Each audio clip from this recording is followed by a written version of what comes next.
There's a certain kind of transformation in human nature, so profound, so unsettling, that Carl Jung considered it one of the most difficult and dangerous psychological evolutions he had ever encountered. It doesn't begin with strength or power. It begins with someone the world has written off as fragile, someone quiet, someone endlessly forgiving, someone who has learned to survive by absorbing more than their share of pain. For years, maybe decades, they carry the weight of other people's chaos. Alcoholic parents who used them as emotional caretakers, unfaithful partners who betrayed them yet convinced them it was their fault, family members who treated their sensitivity like a flaw to be exploited. On the surface, they seem endlessly patient, endlessly kind, the ones who apologize for existing. But underneath that quiet demeanor, something else is happening, something few people notice until it's too late. They are watching, studying, recording. Jung, working in his Zurich clinic, began to see this strange pattern repeat itself with unnerving precision. Patient after patient, often empaths, arrived carrying the same invisible wounds, the same exhausted spirit, the same tendency to downplay their suffering. But as he listened, he realized they weren't simply recounting the blows life had dealt them, they were unconsciously archiving them. Every betrayal, every insult, every act of manipulation had been stored away, not in bitterness, but in exacting detail. They remembered the tones of voice, the shifts in expression, the exact moments where someone revealed a weakness or a lie. Without even trying, they had mapped out the emotional blueprints of the people around them. What most people would call intuition, they experienced as something far sharper: data collection on a level that bordered on surgical. And they carried this knowledge silently, never wielding it, never using it, almost as though they were waiting for something. Jung realized that these weren't people too weak to fight back. They were people who had spent years forging an unseen weapon. He noticed how these empaths had lived their lives as emotional shock absorbers for the people in their orbit. They were the ones who took the brunt of the rage when tempers flared, who became the confidants for family dysfunction, who forgave the unforgivable over and over again. Yet rather than hardening into cruelty, they became exquisitely tuned instruments for reading human behavior. They knew the triggers, insecurities, and hidden fears of those who hurt them. And they understood, on a level most of us can't fathom, the unspoken rules and patterns that drove those behaviors. It was as though their minds operated like a strategist's war room disguised as a diary. All of this simmered quietly beneath the surface until the day something inside them finally shifted. Jung would later describe that shift as one of the most chilling turning points in psychology. It was never random. It was never without cause. It was always triggered by the same thing: betrayal. But not just any betrayal, the kind that cuts through the deepest layer of trust, the kind delivered by someone the empath had defended, protected, and loved without hesitation. Sometimes it was a partner's infidelity, sometimes financial deception, sometimes a revelation of manipulation that shattered the foundation of a lifelong bond. And while betrayal is devastating to anyone, what made it catastrophic for these individuals was the second blow, the realization that they had seen the signs all along and chosen to ignore them. They had swallowed their instincts in the name of preserving the relationship. In those moments, something extraordinary happened. You might expect tears, rage, or a desperate attempt to repair what was broken. Their abusers expected that too. But instead, the empath became unnervingly calm. It was the calm of someone who had finally stopped fighting against their own perception. It was the moment their need to believe the best in people collapsed under the sheer weight of undeniable truth. Jung saw it over and over again, the precise instant when a lifetime of careful observation fused with emotional intelligence, creating a level of clarity that was both liberating and terrifying. They didn't scream. They didn't beg. They began to speak. And when they did, they laid out every observation, every contradiction, every hidden truth they had cataloged over years. Not with malice, but with precision so exact it felt surgical. Like a surgeon removing diseased tissue, they identified each lie, each manipulation, and each moment of cruelty without flinching. For Jung, this wasn't simply an emotional reaction, it was shadow integration in real time. The parts of themselves they had been taught to hide, their discernment, their intelligence, their strength, were no longer suppressed. They were fully present, fully awake. And once that happened, There was no going back. From that moment forward, they would never again doubt what they saw. They would never again apologize for their boundaries.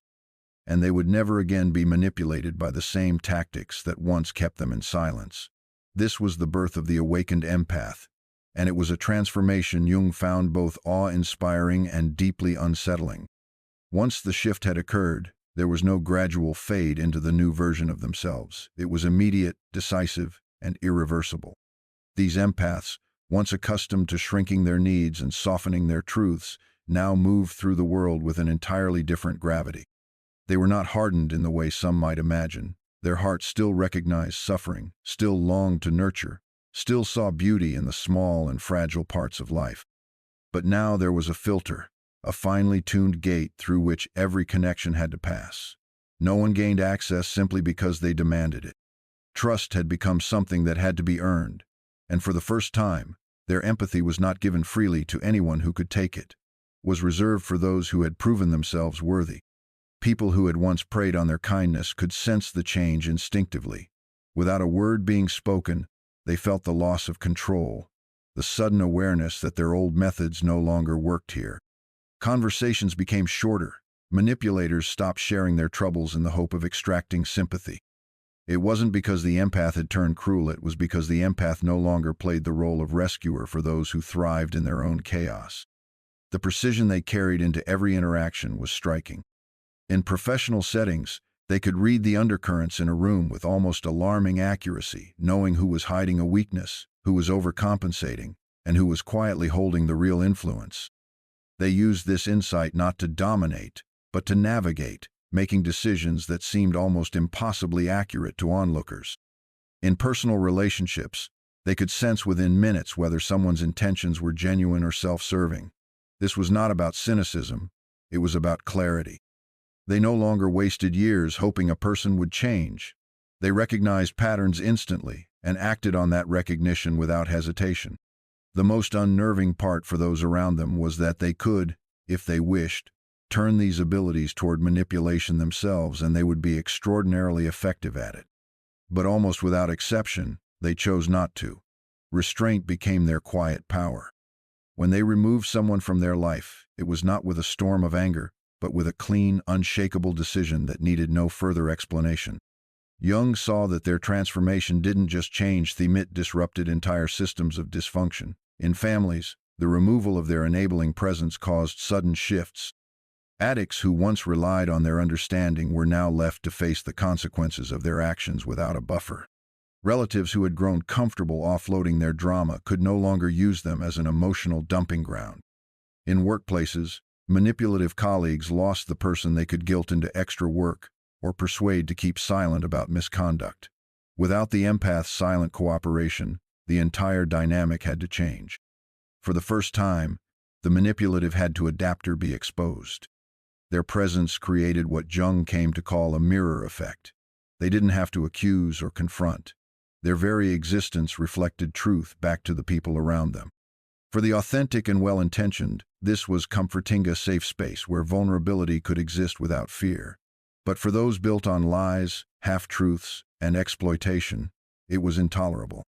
It was as if the empath's eyes could strip away the surface and reveal what lay underneath, without judgment, but without blindness. Toxic people found this unbearable, not because the empath threatened them directly, but because they could no longer hide.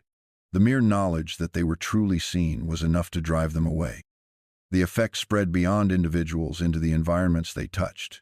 Communities, workplaces, and social circles subtly shifted when an integrated empath was present. Gossip lost its power because it could not find a foothold in someone who didn't play along. Manipulative alliances fractured when it became clear that one person could see through them entirely. Healthy individuals grew even healthier in their presence, encouraged by the quiet permission to be authentic.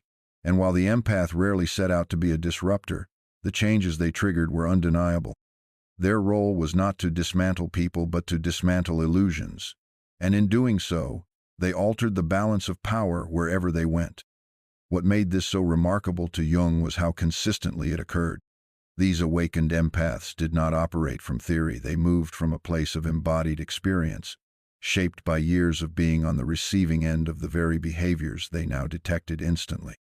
Their strength wasn't learned from a book. It was carved into them by survival, and because they had endured without becoming bitter, their presence carried a weight that was hard to describe but impossible to ignore. They were living proof that empathy, when balanced with boundaries and clarity, was not a weakness to be exploited, but a force that could quietly dismantle manipulation and fortify authenticity in every space it touched. By the time they reached this final stage of transformation, they had become something entirely different from the person they once were. In the early years, their identity had been shaped around the needs and expectations of others. They were the fixer, the peacekeeper, the one who could be counted on to absorb pain without retaliation. Now, that version of themselves was gone, not buried, not hidden, but fully integrated into a far stronger form. They no longer measured their worth by how much they could endure for someone else. Their sense of value came from their own alignment, knowing that their actions matched their principles, and their boundaries were not open for negotiation. This inner alignment gave them a steadiness that others could feel immediately. It wasn't loud or showy, but it carried the same kind of presence you sense in people who have been through fire and walked out unburned. It made them unshakable in ways they themselves hadn't realized until life began testing them again. Situations that would have once sent them spiraling now barely registered as more than minor obstacles. Manipulative tactics that once confused them now appeared so transparent they could almost predict the next move before it happened. Their relationships shifted once again. They no longer feared letting go of people who didn't belong in their lives. There was no grief in the act anymore, only a quiet certainty that releasing someone was an act of protection for both sides. They understood that holding on to people who thrived in dysfunction would always drag them back into cycles they had fought too hard to escape. And so, they let go quickly, gracefully, without malice or resentment. This decisiveness baffled those who remembered them as endlessly patient and forgiving. Some accused them of being cold, but in truth, it was the opposite. They were now fiercely loyal to those who treated them with respect and kindness, willing to invest deeply in the people who showed up with honesty. To those who deserved it, their empathy became a sanctuary again, but a sanctuary with walls, not a door left wide open for anyone to walk through uninvited. This balance between openness and protection created a new kind of power, one that extended far beyond their personal life. In work, they became the person others turned to when they needed truth unclouded by politics or flattery. They could make high-stakes decisions with precision, because they weren't driven by fear of disapproval or the need to be liked. They could walk away from opportunities if the cost to their integrity was too high, knowing that something better would always come when they stayed aligned. And perhaps most importantly, they had learned how to stand alone without feeling lonely. Their peace no longer depended on whether others approved of them. They carried it within, an unshakable anchor that no storm could pull loose. Jung observed that at this point, their very existence became a quiet challenge to the world around them. They didn't try to teach lessons or force realizations on others. They simply lived in a way that made manipulation, dishonesty, and exploitation impossible to maintain in their presence. People either rose to meet that standard or drifted away. And while some resented them for it, others were inspired, drawn to the idea that it was possible to be both compassionate and unyielding, kind yet unmanipulable. For those who were ready, simply being near this kind of person became transformative. Conversations became deeper. Self-awareness increased. And without meaning to, the empath began sparking the same awakening in others that they themselves had once undergone. This was the quiet legacy of the fully awakened empath, not a crusade, not a movement, but a ripple effect. They no longer wasted energy trying to save people who had no desire to change. Instead, they poured themselves into what nourished them and those willing to grow. Their life became a reflection of that choice, filled with relationships that felt mutual rather than one-sided, and work that left them fulfilled rather than drained. They could still feel the pain of others, but they no longer mistook it for a call to sacrifice themselves. They understood now that true empathy wasn't about carrying someone else's burden at the expense of their own well-being. It was about meeting others where they were while standing firmly in their own strength. In the end, the transformation Jung had witnessed was not just about survival. It was about reclamation, the reclaiming of self-respect, of boundaries, of the ability to see clearly without flinching and to act decisively without cruelty. They had taken what the world once used against them, their sensitivity, their compassion, their ability to read people, and forged it into something untouchable. They had become both a refuge and a force, capable of holding space for others while refusing to be consumed by them. And for those who encountered them, whether for a brief moment or a lifetime, it was impossible not to sense that they were standing in the presence of someone who had walked through darkness and emerged carrying their own light.